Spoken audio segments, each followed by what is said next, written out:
Fala pessoal, vamos começar mais uma mesa redonda. O programa está sendo gravado no dia 26 de agosto. Me chamo Felipe Mota e estou na mesa com Felipe Santos. Vamos debater sobre os jogos da 22ª rodada do Brasileirão. Estamos começando o primeiro bloco. São 3 jogos no sábado. O primeiro jogo de sábado é 4 horas da tarde, Ceará e Juventude. O Ceará tem uma derrota, 2 vitórias e 3 empates, e o Juventude tem uma vitória, 1 empate e 3 derrotas.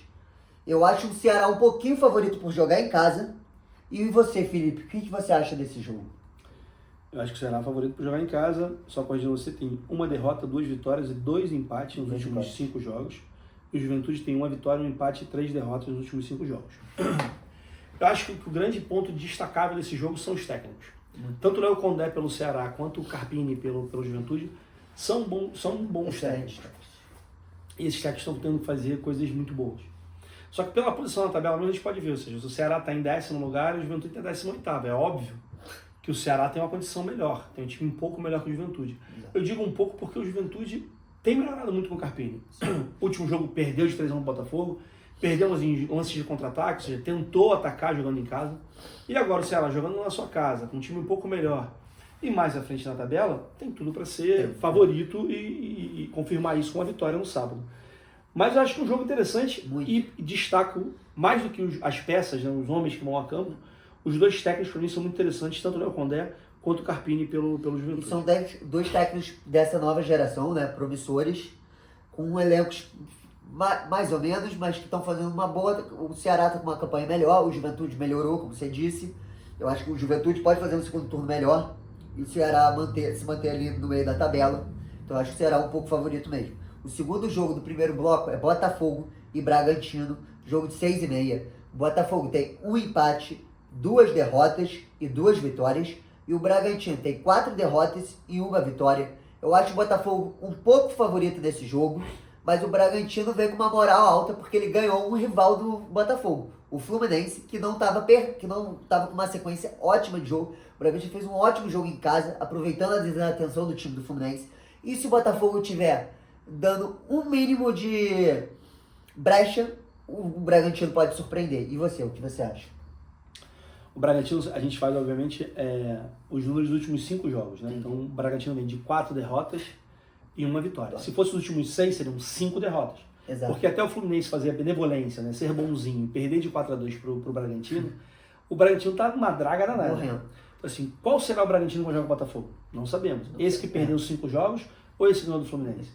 Será que ganhou só porque estava jogando em casa? Não sei. Acho que o Botafogo é favorito. Tem uma questão que o Botafogo tem Copa do Brasil e um clássico na Copa do Brasil contra o Vasco. Sim. Não sabemos qual o Botafogo vai jogar. E após essa rodada tem data FIFA, ou seja, não tem motivo para poupar ninguém. Não tem. Então o Botafogo tem que vir com força máxima. Jogando em casa, jogando no tapetinho, ou seja, o Botafogo tem tudo para sair com a vitória.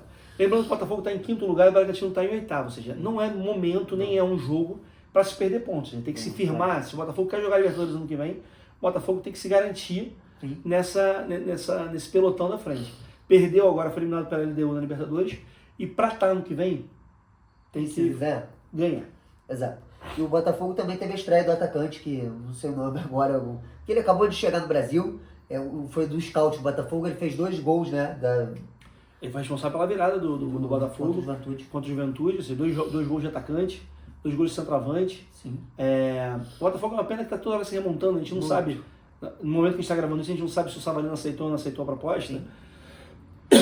Se o Savarino sai, o desmonte do quarteto que foi campeão da Libertadores e do Campeonato Brasileiro, o Luiz Henrique foi para a Rússia, Igor Jesus para a Inglaterra, o Almada foi para a França e agora está na Espanha. Exato. E o Savarino, que é um jogador com menos talvez mercado que esse, está com 2 propostas de times da Arábia para o mercado árabe, né, para esse mercado novo.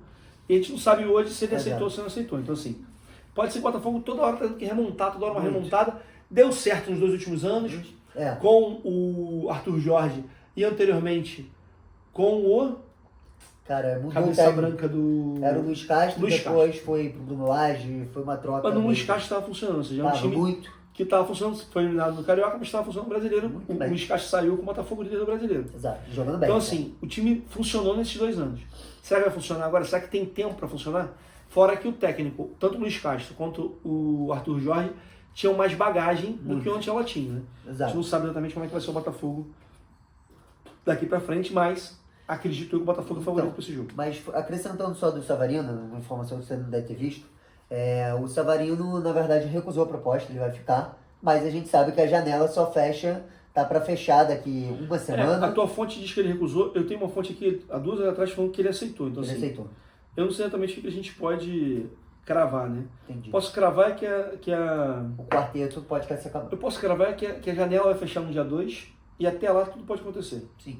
E para encerrar o primeiro bloco, o último jogo é Cruzeiro e São Paulo, às 21 horas. Eu acho que o Cruzeiro e São Paulo são 2 times muito bons. O Cruzeiro tem 1 empate, 2 derrotas e 2 vitórias. E o São Paulo tem 1 empate e 4 derrotas. Talvez o Cruzeiro, por jogar em casa, é um pouquinho favorito, mas o São Paulo tem grande chance de ganhar, vive um excelente momento. E você, Felipe, o que você destaca desse jogo? Eu acho que o próprio índice nos últimos 5 jogos, ou seja, o Cruzeiro tem 1 empate, 2 derrotas e 2 vitórias. Mostra a oscilação do Cruzeiro. Como é que é o Cruzeiro com relação? Como é que vai ser o Cruzeiro nesse jogo? O Cruzeiro tem oscilado muito. O Leonardo Jardim essa semana falou que ele se sente, não sei se incompetente foi o termo que ele utilizou, mas ele se sente incapaz. Porque não consegue fazer o time jogar em prol do Gabigol, que é uma contratação cara que está no banco. Muito. E o São Paulo, depois daquele fatídico jogo contra o Flamengo, no qual ele perdeu e foi amassado, o São Paulo tem jogado muita bola no Crespo. Então, assim, é um jogo interessante, do terceiro contra o 7º colocado. E eu, se fosse apostar em favorito, eu apostaria no São Paulo. Pelo momento. O São Paulo vem de 5 jogos muito bons, o São Paulo vem ganhando todo mundo, não perde. Então, o Cruzeiro, por essa oscilação, um dado importante, o Cruzeiro não tem feito se valer da sua casa. Não tem. Ou seja, não é o Mineirão, não é o alçapão que bota medo nos outros, muito pelo contrário. As pessoas têm ido ao Mineirão e têm feito bons jogos. Exato. O São Paulo, conseguindo realizar um bom jogo, mantendo a média que ele tem feito nos últimos jogos, tem tudo para o São Paulo chegar lá e ganhar do Cruzeiro. Sim, e se embolar lá com ele, porque o São Paulo de 7 vai subir algumas posições, exato, pode cada vez mais ficar embolado esse pelotão de vaga na Libertadores. Sim. Em algum momento, se eu fosse apostar, eu acho que o Flamengo e o Palmeiras vão se descolar desse grupo mais abaixo. Eu também tô achando. O Flamengo e o Palmeiras vão disputar o título e a gente vai ter um grupo ali com 5, 6 jogadores, 5, 6 times G4, brigando por G4, brigando por Libertadores, brigando pelo que vai acontecer. E uma coisa meio bizarra é que o São Paulo tá sem o Oscar e o Lucas Moura voltou de lesão agora, que tá no banco. E o São Paulo tá conseguindo se virar muito bem com a base, com jogadores jovens. Mas tem um desfalque muito importante, que é o Marco Antônio, que estava dominando o meio de campo do São Paulo muito bem. E é um jogador que não vai estar nessa partida. E o Oscar, pela informação que eu tenho, do Arnaldo Ribeiro, que ele deu no canal dele no YouTube, o Oscar tá fora da temporada, só volta em 2026. Então o Crespo não vai ter um dos principais jogadores do elenco no Campeonato Brasileiro. São jogadores muito bons, são jogadores que obviamente iriam acrescentar muito, mas que neste momento não estão fazendo falta. O São Paulo tem jogado muito bem sem eles. Então eu acho que tem tudo para continuar jogando bem. Se eles puderem, se o Lucas, por exemplo, voltar, se recuperar de lesão demais, é óbvio que eles vão acrescentar alguma coisa. Muito. Mas hoje o São Paulo continua sendo favorito, mesmo sem eles. Entendi. Então, gente, estamos encerrando o primeiro bloco, vamos começar o segundo daqui a pouco. Fala, galera, estamos começando o segundo bloco. É jogo das 4 horas da tarde, de domingo, Flamengo e Grêmio. O Flamengo tem 1 empate e 4 vitórias, e o Grêmio tem 3 derrotas, 1 vitória e 1 empate. E o Flamengo vem embalado do jogo de segunda-feira, pelo placar de 8-0 no Maracanã, em cima do Vitória, dando um show de futebol. O Flamengo, para mim, é muito favorito para vencer o Grêmio. O que você acha desse jogo? Eu acho que o jogo de 8-0 tem que ser colocado à margem, né? Tem que ser colocado de lado, porque não vai se repetir aquilo. Foi um dia que todo mundo estava numa noite inspirada, todo mundo está jogando muito. Então, assim, não acho que o Flamengo vai conseguir repetir aquilo em outro momento. Se conseguir repetir ou se começar a fazer aquilo, é entrega tática e acabou o campeonato. Acabou. Mas eu gosto muito de fazer comparações, talvez o jogo anterior, que foi Flamengo e Inter, seja mais importante. Ou seja, o Flamengo vem de uma sequência de 3 jogos com o Internacional, se a gente colocar esse do Vitória de lado, no qual o Internacional pouco viu a bola. O Internacional conseguiu fazer um gol no final do primeiro jogo, mas tirando isso, o Flamengo dominou, amassou o Internacional. No último jogo da Libertadores, então, jogando no Beira-Rio, o Internacional não viu a cor da bola. Não viu, foi impressionante. Eu costumo falar que essa tabela está sendo muito injusta para as pessoas poderem ficar felizes em algum momento. Porque a alegria do Grêmio era comemorar a eliminação do Internacional. Exato. A alegria do Grêmio era comemorar que o Internacional foi amassado pelo Flamengo. Exato. E quis a tabela, que menos de 2 semanas depois, cerca de 10 dias depois que o jogo foi na quarta, e vai ser agora domingo, Flamengo e Grêmio, a probabilidade do Flamengo amassar o Grêmio é enorme, gigante. O Flamengo com descanso, jogou na segunda, só vai jogar no domingo, ou seja, 6 dias de intervalo. Todo mundo fresco, todo mundo na ponta dos cascos. Mano Menezes que não abre o olho não, que o emprego dele pode estar na reta. Assim como na segunda-feira o Flamengo jogou contra o Vitória e o cara foi mandado embora. Sim. Mano Menezes que não abre o olho não, que pode ser que ele seja o próximo a sair. Tu vê o retrospecto do Grêmio nos últimos 5 jogos? 3 derrotas, 1 vitória e 1 empate. Se for uma derrota acachapante, conhecendo o Mano, vai colocar 2 ônibus na frente da área, 2 linhas de 5, atacar pra quê? Exato, vai esperar uma vamos bola. Ficar com 0-0, que tá ótimo. E o Flamengo vai fazer provavelmente aquilo que ele tem feito. Amassar e água mole em pedra dura, tanto bate até que fura. Mas se você vê também o Flamengo, teve uma melhora numa parte do Felipe Luiz no trabalho. Que o Felipe Luiz, quando pregava um time que montava essas defesas todas atrás, um bloco na frente da área, o Flamengo tinha muita dificuldade de quebrar esses blocos. E o Flamengo está conseguindo quebrar. Então isso é um ponto... Essa dificuldade, por exemplo, não tinha um Samuel Lino fazendo o que ele está fazendo. Não tinha o Arrascaeta conversando com todo mundo. Não tinha uma dupla de volante que não marca. Mas só joga. Com a bola, meu irmão, eles têm jogado muito. Muito bom. Então, assim, é difícil. Se você marcar 1, 2, 3, vai ter sempre alguém vazio. E mais do que isso, o Flamengo jogando a Flamengo, ou seja, passe rápido, é muito difícil marcar. Muito possível. Então, o Grêmio precisa fazer alguma coisa diferente. Colocar 2 caminhões, 2 ônibus na frente da área, não sei, 2 linhas de 5, pode não ser algo diferente. O Flamengo pode já estar esperando já isso. Pode. Todo mundo espera que o Grêmio venha retrancado jogando o Flamengo. Que é o Mano Menezes, a gente conhece o futebol, o estilo dele. Futebol é futebol. Exato. Então, gente, agora o segundo jogo do segundo bloco é Santos e Fluminense, às 4 horas da tarde também. O Santos tem 1 empate, 2 vitórias e 2 derrotas. E o Fluminense tem 1 empate, 2 vitórias e 2 derrotas. O Santos, por jogar em casa, talvez seja um pouquinho favorito. E quem que você acha, Felipe? Eu acho que você falou o número de vitórias, derrotas e empates nos últimos 5 jogos, mas uma dessas derrotas do Santos foi de 6-0 pro Vasco, até vale 2. Podia ser nos últimos 5 jogos, 1 empate, 2 vitórias e 3 derrotas, porque a derrota pro Vasco foi absurda. Foi absurda. E o Fluminense veio de uma derrota absurda também pro Red Bull. O Red Bull não ganhava 5 jogos e ganhou do Fluminense de 4-2. Então, assim, é um jogo que é difícil você cravar o que vai acontecer. Se eu fosse apostar no favorito, eu apostaria no Fluminense, porque eu acho que o Fluminense tem mais time que o Santos. Muito. Mas o Santos tem um fator que a gente não sabe o que vai acontecer, chamado Vojvoda.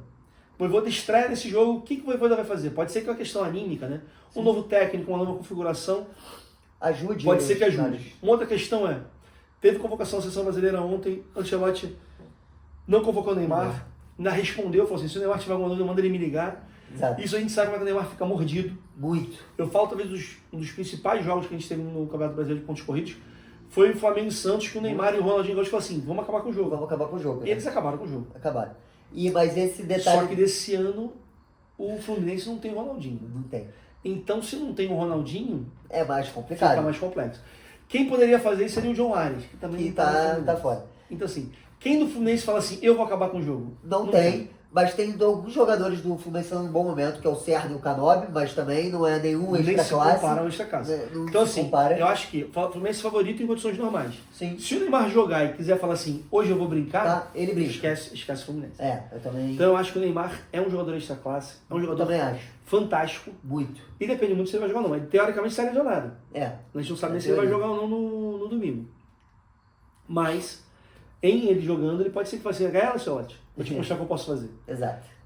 Se ele o Neymar não jogar, o Vojvoda pode dar uma animação. Pode. Mas eu acho que o Renato Gaúcho não vai deixar de ser um time tão apático, tão distraído, tão disperso, como foi no último jogo contra o Bragantino. E o Renato alertou também no final da entrevista coletiva, dizendo que ele avisou antes do jogo começar que se não tivesse atenção, o time ia perder, e aconteceu. E no segundo tempo ele também falou isso com os jogadores, e os jogadores repetiram o mesmo erro. Então o Renato deve estar mordido, vai dar um expor federal antes desse jogo, para todo mundo ficar atento.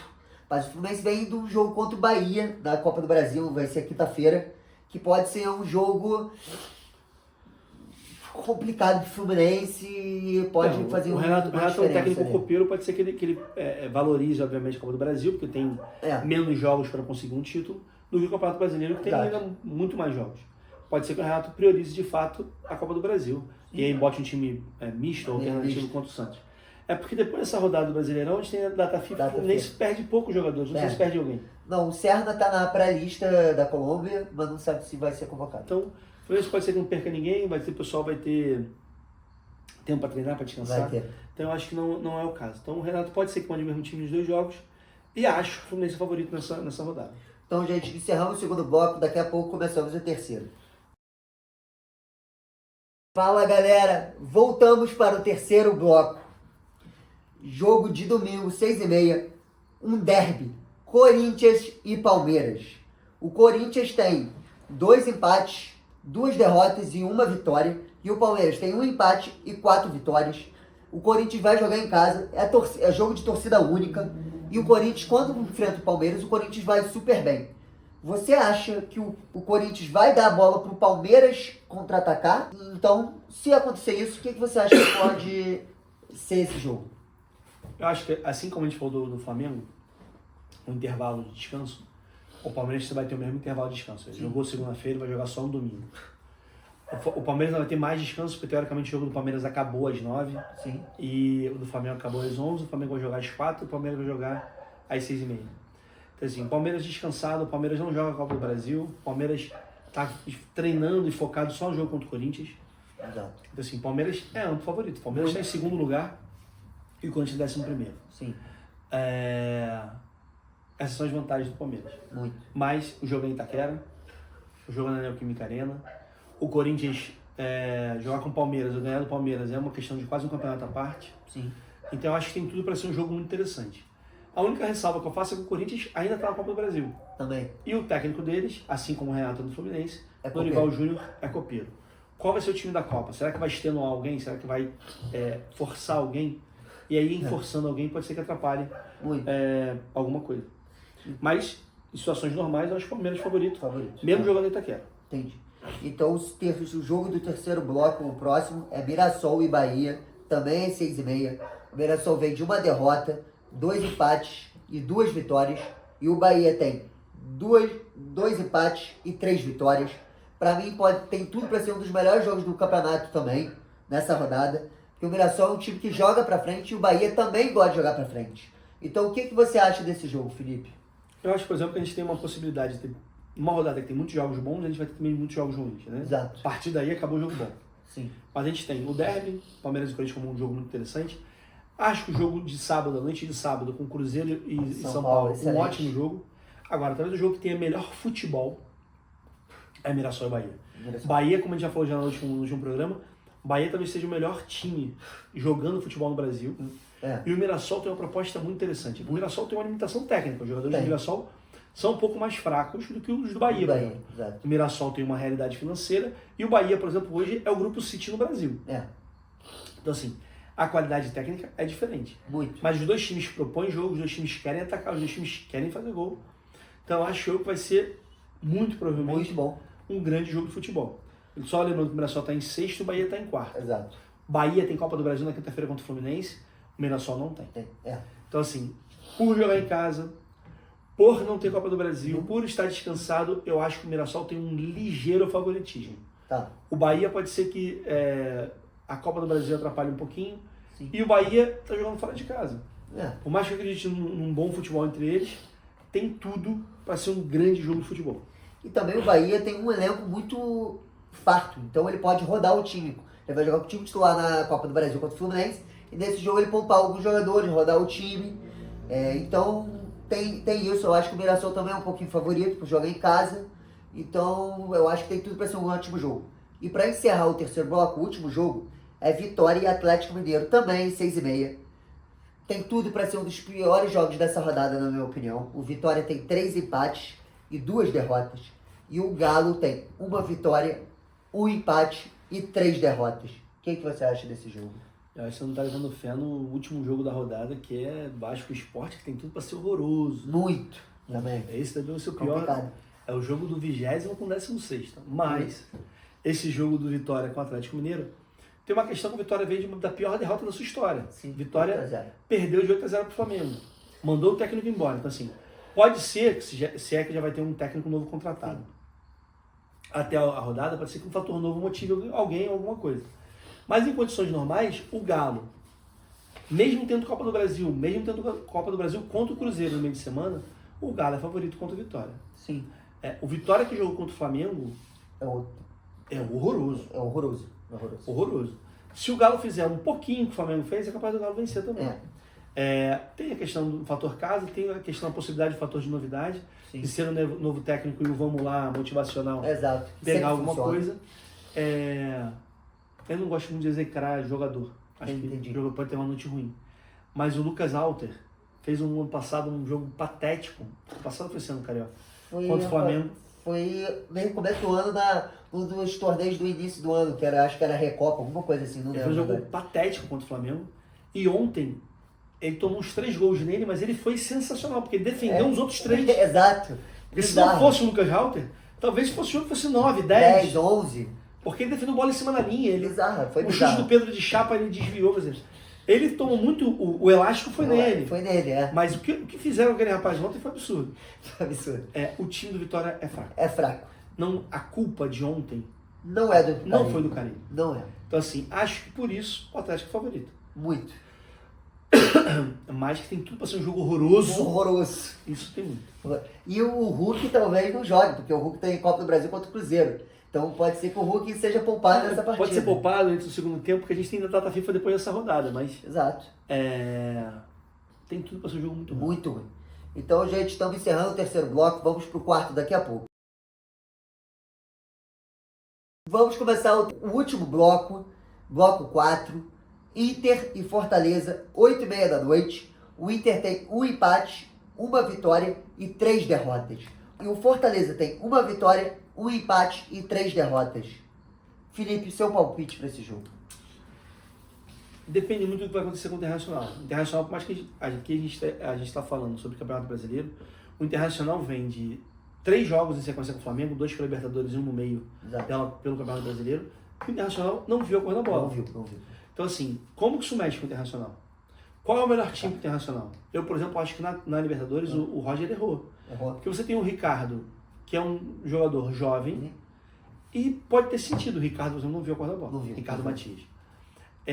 O Borré e o Valência poderiam ter entrado mais cedo. Poderiam ter feito mais. Sim. Ele não quis. Não quis, né? Então, acho que tem erros também do Roger na eliminação e nos jogos apáticos que ele fez contra o Flamengo. Mas o Fortaleza está muito mal. Muito mal. Trocou de técnico, afastou essa semana 5 jogadores que não fazem mais parte do elenco. Entre eles a gente pode destacar o Davidson, que não saiu por deficiência técnica. Não saiu. Saiu porque o técnico disse, parar de brincar. Ele não parava de brincar. Não parava. Então, se ele não tem comprometimento para com o time, foi afastado. Exato. Então, assim, o Fortaleza está tentando. Está caminhando para fazer uma coisa diferente. Será que vai ser que nem o Bragantino, vai ser reabilitado nesse jogo? Pode ser. Agora, o Roger, que não foi mandado embora na eliminação, se perde para o Fortaleza, será que seguram ele? Eu acho mais difícil. Eu acho que cada vez se aproxima mais. Então, assim, o que vai acontecer com o Roger é importante.